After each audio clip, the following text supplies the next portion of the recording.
కూర్చోబెట్టండి. MLA గారు మాట్లాడే వరకు ఎవరు పోరాదు. అది రండి.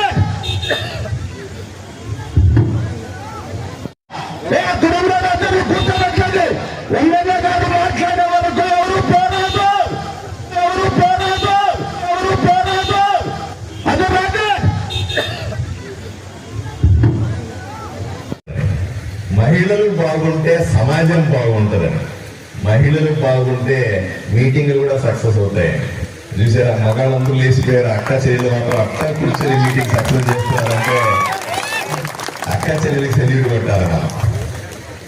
లేదా అక్క మగాళ్ళకు ఓపిక ఉండదు, ఆడవాళ్ళు అట్ట కాదు. ఒకసారి ఒక పని అనుకుంటే గట్టిగా నిలబడి పని అయ్యేదాకా కూర్చునే తత్వం అక్క చెల్లెలది.